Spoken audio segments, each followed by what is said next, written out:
As a person who used to get hit with anything in sight to grab, oh, I'm excited for this video. Oh, I'm excited for this video. It's Thomas Sowell, The Consequences of America's Self-Discipline Crisis. You know, this is what I see. This is what I see. There's a lot of parents out there that are letting social media raise their kids. You know, these kids they be extremely young. They got phones in their hands, and that's good enough for the parent. You know, no, it's like you don't really see kids playing outside anymore, coming in the house dirty, playing in mud. I used to race. I said this a long time ago. I used to race the popsicle sticks when it would rain. I'll be out there in my little raincoat with the popsicle sticks, and you put them and let them race down the drain. That's why I was never scared of it, because I never, I mean, the movie It came out. Ain't nobody scared of you, fool, in that sewer. You know how many popsicle sticks I got down there? But I just want to hear what this brother has to say. Like I said, man, my parents would just give me a look. Oh, and in public, you try it if you want to. Try it if you want to. I just was at my brother's gender reveal and my mother was swinging on me. All right, we gonna check this out again. Appreciate y'all coming over, man. Let's see what they got. We ain't gonna waste no more time. Let's jump right into it.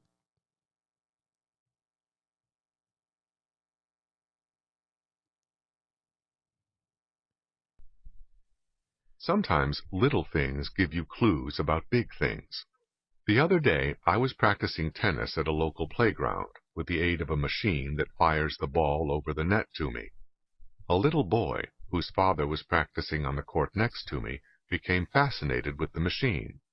The little fellow, about 4 or 5 years old, started walking over onto the court where I was playing, on the side where the machine was. "No, no," I said, "that's dangerous." Yeah. The little boy kept walking onto my court, facing into the machine, which was still firing tennis balls in various directions as it turned from side to side. His father said nothing. "That's Yeah, see, dangerous." right there. If you gotta tell another parent's child no. You know what I mean? Um, like, that's what I'm saying. We see it at Disneyland a lot.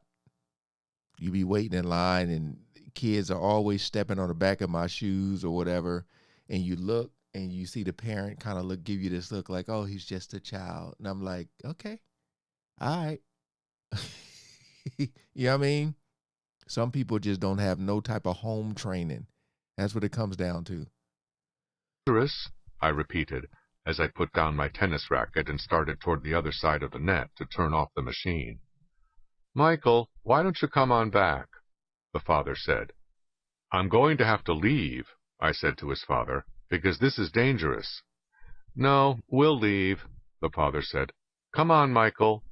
"No," Michael said, still staring with fascination. You take no and flip it to on. That's what my mama would have said. Oh, it's on now. I didn't really get in trouble as a kid though, but I'm just saying, like, I used to get in trouble if you ever get a whooping because one of your friends did something and your mama just reminding you not to, you bet not do that what he did. I'm like, I didn't, and you're still getting a whooping. To the machine as it continued turning and firing tennis balls.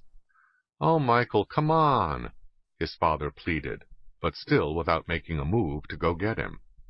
By this time, I had reached the machine and turned it off. Only then did Michael lose interest and leave with his father. After this little experience with the modern middle-class parent in action, or inaction, I went home and read in the paper about a local teacher who had won a teaching award. Was this because her students had learned more than other students? Not at all. Her greatest claim to fame was that she concentrated on giving her students self-esteem. She didn't believe in a lot of academic demands, grading, and homework. All that might have hurt the little darling's self-esteem.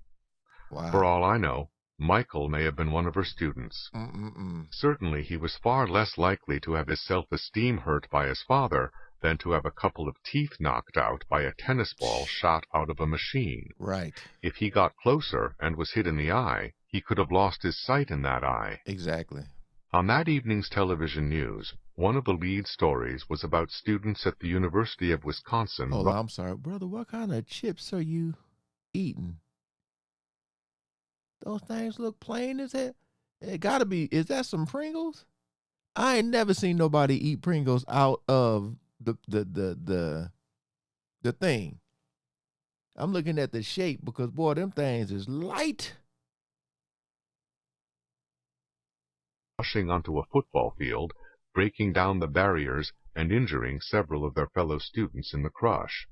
A policewoman on the scene said that it was impossible to physically restrain a mob of that size when they get carried away. Of course it is impossible to control everybody. Oh, this just reminded me. Did you guys see that video of the little kid who like went on the track as they were running and he got ran over? Did y'all see that? Like, that reminds me of this. I'm not going to put the video here just because I don't know what they're going to do with the video, but go look that up. Little kid runs on track. Man, he got ran over because, like, them dudes, they did not stop. But I'm pretty sure if the guy in first place lost or second place didn't catch him, it probably was because of that. I was just like, dang, man. And you could hear somebody yelling. They're yelling as they still have their phone in their hand. I'm like, put the damn phone down and grab the child, you know? That is why people used to teach their children self-control and obedience to rules and authorities. Today, that kind of talk only gets you a condescending smile at best. Our award-winning teacher had a sign on her classroom wall saying, "Question authority." Today, there is barely enough authority around to question. This mushy abdication of responsibility to instill discipline is not peculiar to the United States. Young British soccer fans have become notorious for crossing the channel and creating riots at international soccer matches on the continent. About 1500 years ago, barbarians from continental Europe invaded Britain and took over. Today, British soccer fans are getting their revenge. While many civilizations have succumbed to the onslaughts of barbarian invaders, we may be the first to succumb to the onslaughts of barbarians growing up in our midst. Man. Every child born into this world today is as uncivilized as the caveman. Dang. If nobody gets around to civilizing him, that is the way he will grow up. Facts. All the lofty talk about the root causes of crime fail to notice the obvious. People commit crimes because they are people, because they are innately selfish and do not care how their behavior affects other people, Right. unless they have been raised to behave otherwise, or unless they fear the criminal justice system. The same people who are undermining the notion of imposing either internal or external restraints on children have also been undermining the prosecution and punishment of criminals. They have succeeded all too well on both fronts. We will all be paying the price of that success for a long time to come. What is amazing is not that we bought some of these modern theories that became fashionable back in the 1960s. What is staggering is that we have not reconsidered after decades of watching the consequences. Look, man, I heard no lies in there. As a person who grew up, I will say this, though. I'm glad I grew up with the violence and all the stuff I've seen because it is part of me. What I mean by that is like, it's either two things that can happen. You can grow up around that stuff and choose to not do it and make something of yourself, or people will choose that lifestyle. But the fact that I didn't choose it, but I know about it. So that's where my street smarts came from. my whole like don't sit in a restaurant with your back to the door. Just little things like that I pick up on. A lot of the BS that can come your way, or just knowing, like I said, and when you go to LA, and this is just, it's always crazy to say, but if you go on Melrose, Melrose is one of the most dangerous spots now, because there's a lot of people who don't look like they're in gangs, but they are. And they're walking around or riding around on those scooters, jacking people who they know, they can tell they are tourists, you know. And a lot of them just it's just no home training. That's what it boils down to, you know. And but at the same time, you still have a choice to make, you know. Although I grew up rough and how I did, I still made the choice. But like I said, people are really letting the internet raise their kids.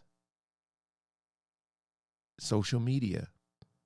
I forgot where we were, but I heard this mother say to her daughter, "That's enough TikToking," and she literally threw a tantrum. Like, I mean, literally threw it. I think she had to. I forgot how old the girl looked, but she literally threw a tantrum, because it's like, if you take that phone away, they feel like they have no life. Their life is the phone. You know, I'm 42, so growing up, as a teen, we didn't have no cell phones or nothing like that. And you had to go outside and play with your friends and all that. And at night, we weren't outside like that. If we were just in the front, because I used to live in the back in these duplexes, but we were in the front.